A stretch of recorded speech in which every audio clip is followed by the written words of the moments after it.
Estamos ahorita dando inicio a la mesa redonda número 3, las políticas de información, enfoques culturales para su estudio. Para llevar a cabo esta mesa contamos con la presencia de dos ponentes, el maestro Óscar Arriola Navarrete y el licenciado Arturo Vargas Huerta. La primera de las ponencias es una ponencia en coautoría junto con la maestra Graciela Tecual, nada más que por motivos personales no pudo asistir con nosotros. Vamos a iniciar con la presentación del maestro Óscar Arriola Navarrete, quien es egresado de la Facultad de Filosofía y Letras del Colegio de Bibliotecología y actualmente se desempeña como profesor de tiempo completo e integrante del cuerpo académico de la Escuela Nacional de Biblioteconomía y Archivonomía. Sus líneas de investigación giran alrededor de la evaluación y automatización de unidades de información. Además cuenta desde 2009 con el perfil Prometo. Es autor de varios libros y de diferentes artículos publicados tanto en México como en el extranjero. Esta primera ponencia que nos la va a presentar el maestro Arriola se titula Necesidades de las políticas de información en las instituciones de educación superior. La otra mirada. Le vamos a ceder la palabra. Muchas gracias, doctor. Cambió un poquito el título que está en el programa, le dimos otro enfoque aquí, por eso no cheque, pero vamos a iniciar. Se ha considerado desde el siglo pasado y a nivel global a las instituciones de educación superior como detonantes del desarrollo y por sus funciones de docencia e investigación como generadoras de conocimiento. Cada día existe mayor consenso en reconocer que la información y el conocimiento están reemplazando a los recursos naturales e industriales como fuentes de poder, lo cual tiene efectos importantes sobre la dinámica interna de las sociedades y se acuñan términos como sociedad de la información y sociedad del conocimiento. Si las sociedades han creado espacios donde la información y los conocimientos circulen y utilicen las innovaciones tecnológicas, estas son las instituciones de educación superior, donde se forma para el uso activo y crítico de la información para generar conocimiento. Es en estas sociedades que hay una mayor vinculación con las tecnologías de la información, una mayor acumulación de la información y la posibilidad de transmitirla a velocidades cada vez mayores, superando las limitaciones espaciales, el uso de múltiples medios como imagen, sonido y texto. Su utilización obliga a replantear conceptos básicos como los del tiempo y espacio y aún la percepción de la realidad a través de conceptos como realidad virtual. La estrecha vinculación de la educación superior y de la información tiene referentes en políticas educativas y en políticas de información que trascendieron en las universidades públicas estatales y cuya investigación ha realizado profusamente Egbert Sánchez, entre otros autores. Por otra parte, en la organización actual que se tiene en la Escuela Nacional de Biblioteconomía y Archivonomía, se pretende que los alumnos, a partir de la dirección de los docentes, imparten el seminario de investigación 1 y 2 de octavo y noveno semestre, y a partir de una de las líneas de investigación, trabajen juntos para investigar y que los alumnos realicen su trabajo recepcional y los docentes aporten a la disciplina. Una de las líneas de generación y actualización del conocimiento es la denominada evaluación de unidades de información. La línea pretende desarrollar trabajos de evaluación de unidades de información en cuanto a colecciones, organización, servicios, gestión, procesos, automatización y desde diversos enfoques como el integral, el cuantitativo y el cualitativo, para encontrar siempre las fortalezas y debilidades que se encuentran presentes en todas las unidades de información y tratar de aportar un poco a la mejora de procesos, políticas y el desarrollo de estos. Al momento se han realizado 2 reportes de investigación que permiten establecer la evaluación general del estado actual de la automatización de bibliotecas e instituciones de educación superior del área metropolitana de la Ciudad de México, uno para públicas y otro para escuelas particulares, en la que participaron 8 alumnos. Está en progreso la evaluación general del estado actual de la automatización de bibliotecas de instituciones de educación superior públicas y privadas de los estados de Hidalgo, México y Morelos. En esto tenemos 10 alumnos. El proceso es largo, calculamos más o menos 5 años, pero pretendemos ampliar la investigación para cubrir todo el país y dar un panorama global. Otro de los productos es realizar un inventario actualizado de tales instituciones y de sus bibliotecas. A partir de ello, se comparte la experiencia de la línea de investigación. Esto lo hemos tratado de compartir con otras instituciones educativas como la Universidad de Chihuahua, la Universidad Autónoma de San Luis Potosí y la Universidad Autónoma de Chiapas, para ver si podemos hacer algo en conjunto y por regiones. Un punto de análisis es la constitución del sistema de educación superior en el ámbito de las instituciones de educación superior públicas y privadas. De acuerdo a ello, se perfila el crecimiento paulatino de distintos tipos de instituciones, limitado en cuanto a las instituciones públicas y superado ampliamente por las privadas. Un indicador de la calidad de las instituciones, obviamente, es su biblioteca, y en aquellas preocupadas porque existe un apoyo real a sus funciones, la biblioteca es claramente visible, física y virtualmente, y ocupa un papel prominente que apoya las funciones de las instituciones de las cuales depende. El referente para apoyar tales funciones de la institución educativa debe ser la biblioteca. La misión fundamental de la biblioteca universitaria ha sido integrar, organizar, representar, poner a disposición el conocimiento que se expresa y se difunde en diferentes formatos. Las bibliotecas universitarias responden a las necesidades de su comunidad, incorporando la tecnología necesaria para el almacenamiento, recuperación y transmisión de la información que posee a través de un sistema integral de automatización de bibliotecas, entre paréntesis, SIAP. Las bibliotecas universitarias que poseen un SIAP mejoran su funcionamiento, permitiendo controles más adecuados de los materiales que poseen y los de nuevo ingreso, representación de los materiales a través de los registros en catálogo, rapidez en las consultas y el acceso a los recursos de información. Los resultados obtenidos en los primeros trabajos han permitido realizar investigación de campo en las bibliotecas de las CIES del área metropolitana para determinar cuáles son los sistemas integrales de automatización que se encuentran instalados en las diferentes bibliotecas de estas universidades. Nos hemos llevado muchísimas sorpresas, más adelante vamos a puntualizar esto. Al ser un proyecto nacional, se identifica para cada región las CIES públicas y privadas existentes. Se crea un directorio de las bibliotecas de las CIES. Se identifican los sistemas existentes en las bibliotecas de estas instituciones del país. Se reconocen los sistemas integrales más instalados en las bibliotecas de México. En el país existe una variedad inmensa de sistemas, de oferta de sistemas, con diferentes características, que cubren distintas necesidades, tanto de tipo comercial o propietario, como los de acceso abierto o de open access. Se considera que este tipo de información es un elemento clave que proporciona información vigente y precisa sobre el tema. Una de las primeras inquietudes fue determinar el número de instituciones de educación superior del país.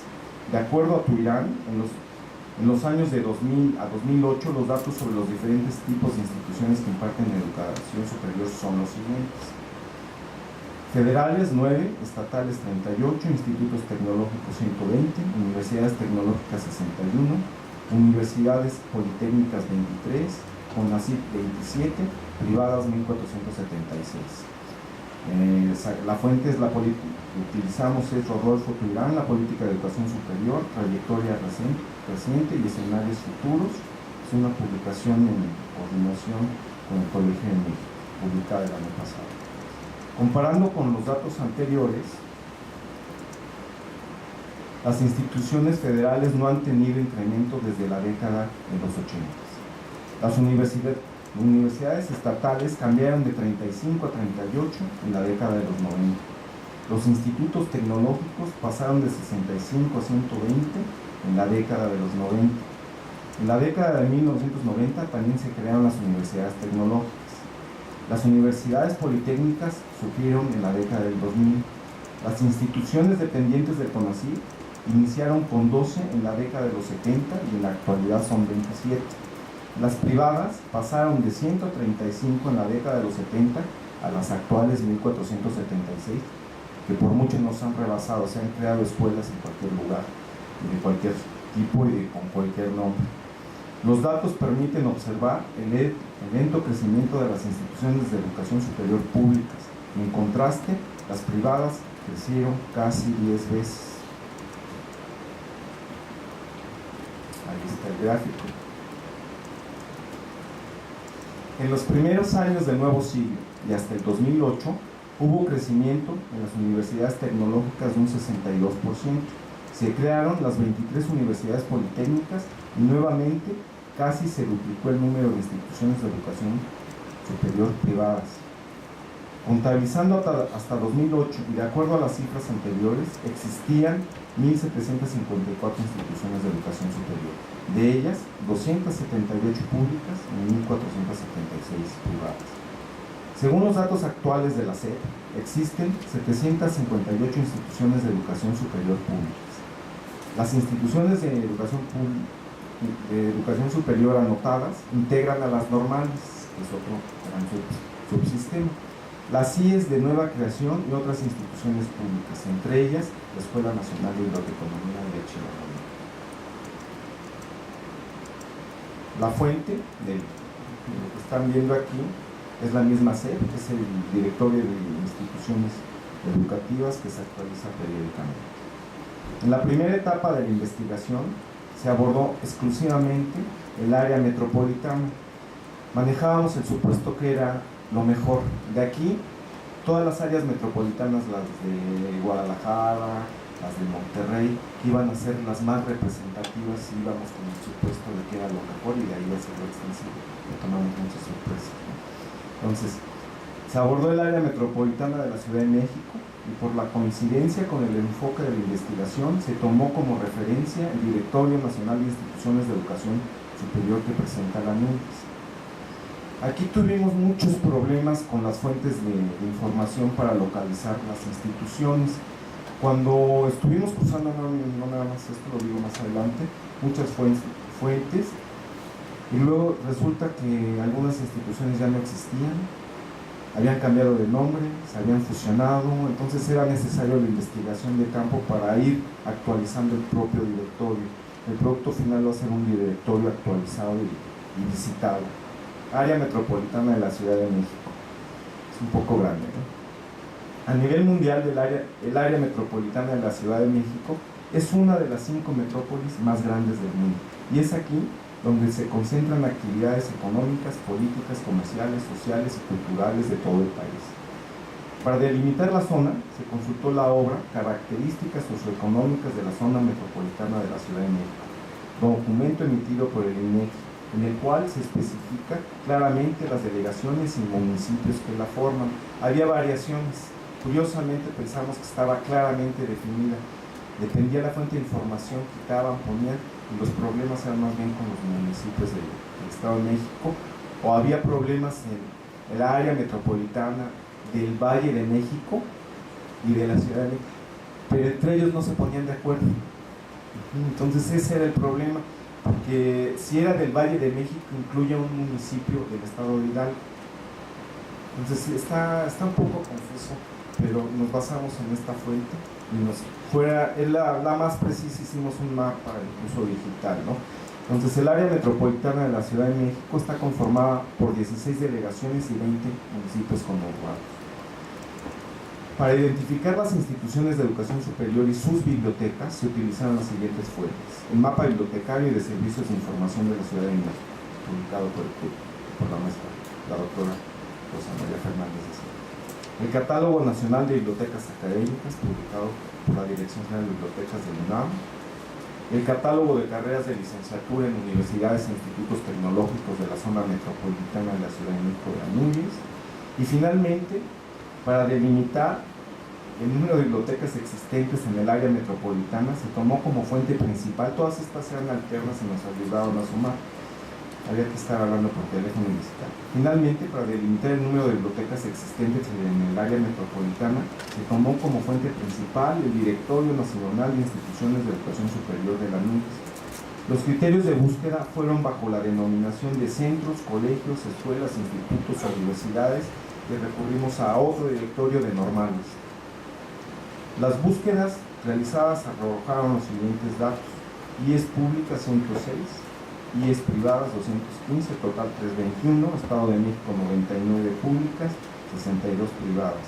Identificadas 205 para las públicas, 277 para las privadas, 482 en total. Investigadas 120 para las públicas, 205 para las privadas, 325 en total. Encuestadas, si se fijan cómo fue bajando, 99 públicas, privadas 113, en total 212. Se identificó a las instituciones que tienen sistema centralizado de bibliotecas, tales como la UNAM, el POLI, la Universidad Autónoma del Estado de México. Por esta razón se decidió solo aplicar el instrumento a la Dirección General de Bibliotecas de cada institución. Al aplicar el criterio anterior, el número de instituciones se redujo a 120 para las CIEs públicas y 205 para las privadas. El número final de 10 encuestadas fue de 212, de ellas 99 son públicas y 113 privadas. El proceso anterior permitió realizar una visita directa a las instituciones, conocer sus instalaciones y su biblioteca, ubicar al personal bibliotecario profesional, actualizar datos del directorio de la NUBIS. Para propósitos del directorio se recabaron los datos de nombre de la institución encuestada, plantel, nombre de la biblioteca, domicilio de la biblioteca, email, número de telefónico, nombre del responsable de la biblioteca. Después, en esta fase que estamos actualmente, ya incluimos no el nombre, sino si era bibliotecario o no, porque es un supuesto que si no es bibliotecario, entonces no le interesa la automatización o no le interesa necesitar la biblioteca. El directorio es uno de los productos de la investigación que se irá implementando conforme se avance en otros estados del país. Si consideramos que una de las políticas educativas es tener instituciones de calidad y que la biblioteca es uno de sus referentes, que también tiene como meta buscar la calidad y asegurarla controlando de modo sistemático todos los procesos que influyen en su logro, a esto se le ha llamado gestión de calidad y se convierte en una filosofía de compromiso para la mejora continuada de cada aspecto de calidad desarrollada y una orientación a la satisfacción del cliente. Es muy curioso, vemos muchas constancias de certificación y constancias de calidad, no sé en cuánto les saldrían, pero nada que ver con lo que vimos realmente. Un sistema de gestión de calidad propone conseguir y mantener la calidad de los productos y servicios y en los procesos para conseguirlos, ofrecer la seguridad de que se obtiene tanto la dirección de la biblioteca como a los usuarios y mejorar la productividad.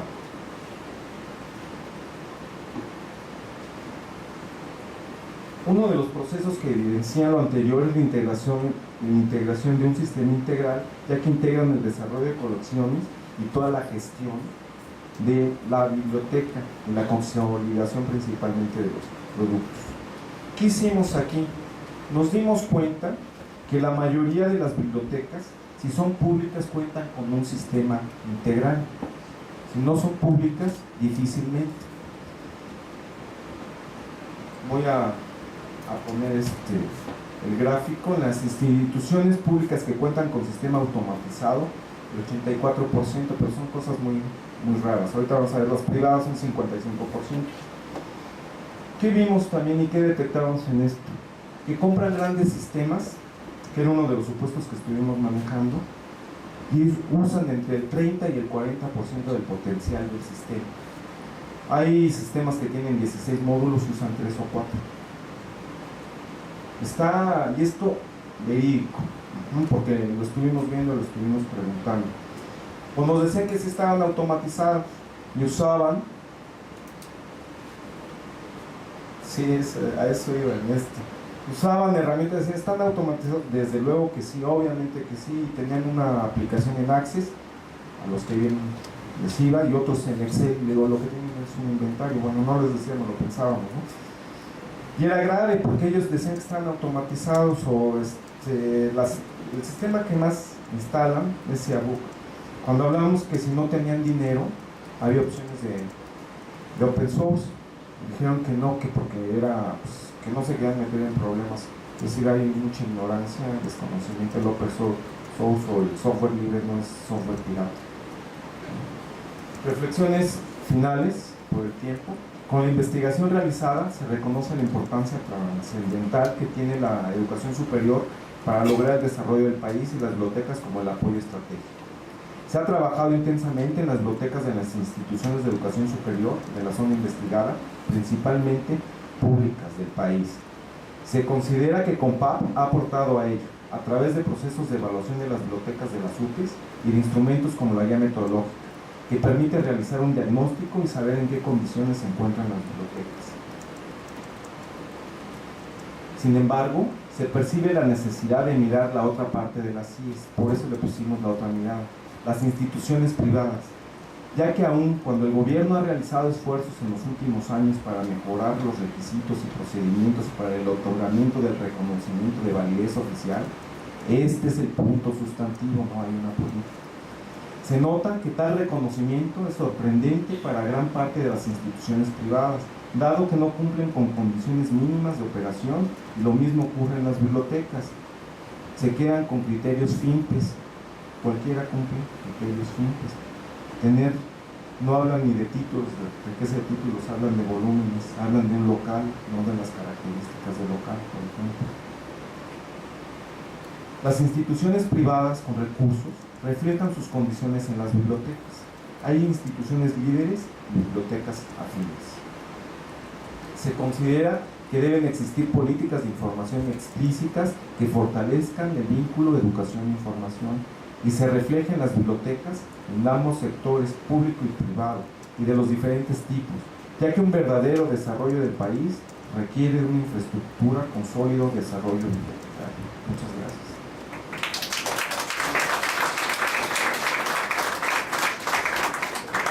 Muchas gracias, maestro Oscar Arriola.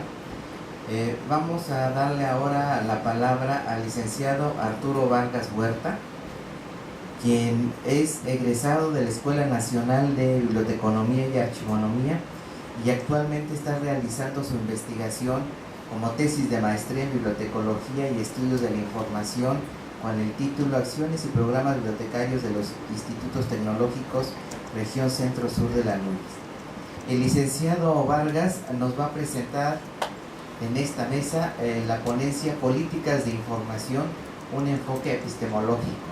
Le cedemos la palabra. Hola, buenas tardes.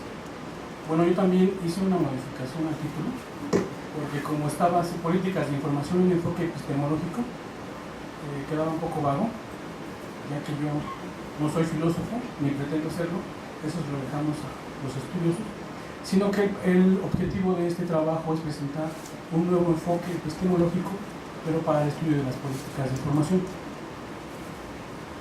Así que damos eso. Como campo de estudio, las políticas de información, nos dicen algunos autores que es relativamente joven, apenas unas décadas, pues nace como campo emergente de las ciencias de la información en los 60. Y ya también desde hace algunas décadas autores como Ian Rowland y Mayrea Brown nos dicen que es necesario revisar su fundamento epistemológico, porque de lo contrario se construiría una casa de naipes sustentada en suposiciones positivistas. Entonces Ian Rowland y Mayrea Brown desde el 96-97 con sus trabajos Entendiendo las políticas de información y el campo de las políticas de información respectivamente ya nos plantean esa cuestión, ¿no? De que hay que fundamentar bien, hay que buscar su fundamento epistemológico de las políticas de información para que no suceda, por ejemplo, lo que sucedió con la bibliotecología, ¿no? En sus inicios, que todo sus estudios venían siendo arrastrados por el positivismo. Ok, bueno, no vamos a entrar tampoco a detalles sobre el concepto de epistemología. Vamos a mencionar al ya multicitado Mario Bunge, que nos dice que es la rama de la filosofía que estudia la investigación científica y su producto, el conocimiento científico. Tampoco vamos a decir que esta definición es igual a la de teoría de conocimiento, ni vamos a entrar en ese tipo de cuestionamientos. Lo que sí vamos a hacer es tomar lo que nos dice Guillermo Alfaro sobre la epistemología, que es que con esta disciplina las distintas ciencias ya no solo se abocan a conocer sus objetos particulares, sino que se conocen también a sí mismas. Saben quiénes son y saben cómo conocen, lo que redunda en la visión de su potencialidad y su proyección futura. Y es por eso que se presenta este trabajo, para tratar de explicar bien qué son las políticas de información, cómo conocen las políticas de información, y al final hacer